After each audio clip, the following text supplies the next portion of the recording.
नमस्ते दोस्तों, मेरे चैनल में आप सबका स्वागत है। आज मैं एक गरीब बूढ़ी के दर्द भरा कथा सुना रही हूँ। कथा बहुत ही सुंदर है, शुरू से अंत तक जरूर सुनिएगा। अच्छा लगेगा तो लाइक करिएगा, शेयर करिएगा और चैनल पर पहली बार सुन रहे हैं तो चैनल को सब्सक्राइब करिएगा। तो चलिए शिव चर्चा की सुंदर कथा सुनाती हूँ। एक बूढ़ी थी, वह शिव जी के परम भक्त थी। वह प्रतिदिन चर्चा में जाती थी, भर दिन शिव गुरु के नाम लेती रहती थी। लेकिन उसको एक आदत था कि जब भी चर्चा में जाती थी तो सब शिष्या बहन से पूछती थी, बहन यह कितना के साड़ी है। कोई गहना पहनती थी तो उससे पूछती थी, यह कितना का है, कितने में खरीदे हैं। सब गुरु बहना सोचती थी कि इसके पास कुछ ना है तभी तो सबसे पूछती रहती है, कितना के साड़ी है, कहाँ से खरीदे हैं, यह गहना खरीदने में कितना पैसा लगा है। एक दिन एक शिष्या बहन से पूछती है तो शिष्या बहन कहती है, माता जी क्यों ना आप अपने बेटे के शादी करवा देते हैं। बूढ़ी माता के बेटा था, वह बड़ा हो गया था, शादी करने योग्य हो गया था। इसी चलते शिष्या बहन कहती है, आप अपने बेटे के शादी करवा दीजिए, घर में बहू आएगी, सुंदर सुंदर कपड़ा पहनेगी और अच्छा भोजन भी पकाएगी। घर में बहू आएगी तो आपको सुंदर सुंदर साड़ी देगी पहनने के लिए।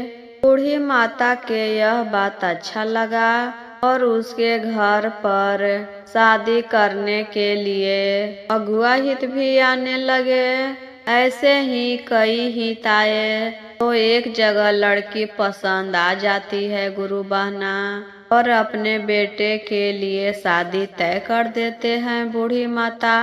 चर्चा में जाकर सब गुरु बहना से कहती है, गुरु बहना फलाने तारीख को मेरा बेटा के शादी है, आप सभी लोग आ जाइएगा। तो दिन के अनुसार उसका बेटा के शादी हो जाता है। घर में बहू आई तो बहू तो नया जमाना के थी, उसको बहुत सारा सामान मिला, दीवान पलंग सोफा गोदरेज कूलर फ्रिज मन सारा सामान मिला उसको। और बहू तो अपनी सास से अच्छी तरह बातें भी नहीं करती थी, कहती थी कि तुम तो फतगोबर हो, तुम्हारे शरीर से बदबू आता है, ना कभी नहाती है, ना साड़ी पहनती है साफ सुथरा। वह तो अपने बेटा के शादी अपने लिए करवाई थी कि घर में बहू आएगी तो नया नया सुंदर सुंदर साड़ी पहनने के लिए देगी। लेकिन यहाँ पर तो सब उल्टा हो गया।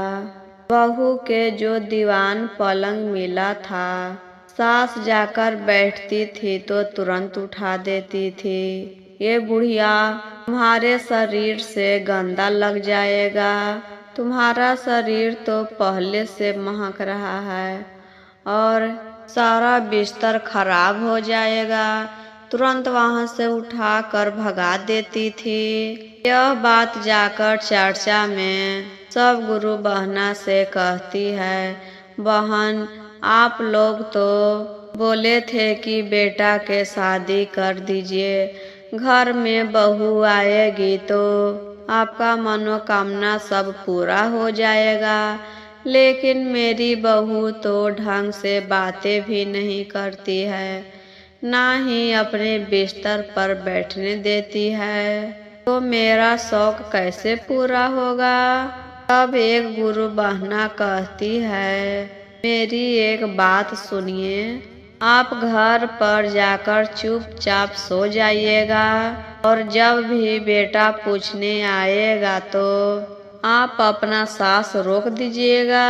जब डॉक्टर के पास जाने के लिए कहेगा तो आप कहिएगा कि हमें डॉक्टर के पास नहीं जाना है, मेरे लिए गद्दा ला दो, हम गद्दा पर सूतेंगे तो मेरा तबीयत ठीक हो जाएगा। तो ठीक वैसे ही करती है, घर पर जाकर सो जाती है और बेटा पूछने आता है, माँ खाना खा ली? तो बुढ़िया एक भी जवाब नहीं देती है। तो बेटा हाथे छूकर देखता है तो नस भी नहीं चल रहा था। वह तो घबरा गया और डॉक्टर को बुलाने जाने लगा।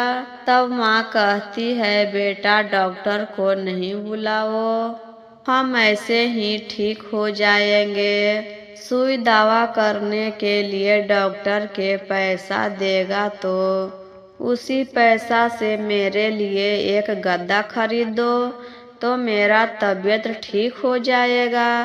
बेटा कहता है, ठीक है, अपनी पत्नी से पूछकर आते हैं। बेटा अपनी पत्नी से पूछने गया तो पत्नी कहती है, बुढ़िया के जीवन अब कितना दिन का है कि उनके लिए गद्दा लाइएगा। शुरू से थोड़े न वह गद्दा पर सोए हैं कि अब गद्दा पर सोएंगे।